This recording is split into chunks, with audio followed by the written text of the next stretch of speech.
අපි අද Lanka driver YouTube channel එකෙන් කතා කරන්නේ වාහන නඩත්තුව ගැන. ඔබට මීට පෙර ආදු අපි කතා කරා මහා මාර්ගයේ වාහනයක් ධාවනය කරනකොට රියදුරෙක් වශයෙන් මොනවද හිතන්න ඕනි කියලා. මොකටද වාහන පනතේ 145 වන වගන්තිය කියලා තියෙනවා වාහන නඩත්තුව කරන්න ඕනි කොහොමද කියලා. ඔබට මතක ඇති මම කලින් කිව්වා යම් කිසි පුද්ගලයෙක් මහා මාර්ගයේ සිටිනවා නම් වාහනේ සිටිනවා නම් පාරේ පිට ඉන්නවා නම් ඒ පුද්ගලයාට හෝ ඒවායේ තියෙන දේපලකට අනතුරක් කරදරයක් අපහසුතාවයක් හෝ හානියක් මේ කියන කාරණා ටික වෙන්නත් බෑ වෙන්න ඉඩ තියන්නත් බෑ.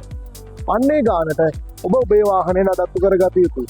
මේ වාහන නඩත්තු කරනවායි කියලා අපි කරන්නේ මෙන්න මේ කියන දේ පාරේ ඉන්න ජනතාවට සහ වාහනේ ධාවනය කරන ඔබට ලබා ගැනීමයි.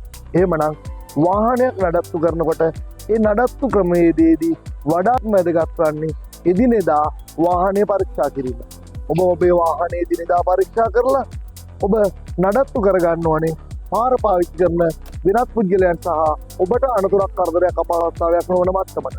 ඒ සඳහා වාහනය නිවැරදි පරීක්ෂා කිරීමයි වැදගත් වෙන්නේ. අපි ලංකා ඩ්‍රයිවර් YouTube channel එකෙන් ඊළඟ වීඩියෝවේදී හම්බෙමු. වාහනයක් හරියාකාරව නඩත්තු කිරීමත් වාහනය හරියාකාරව පරීක්ෂා කරලා කාටවත් අනතුරක් කරදරයක් අපහසුතාවකින් තොරව වාහනයක් ධාවනය කරන හැටි ඉගෙන ගන්න. බොහොම ස්තුතියි.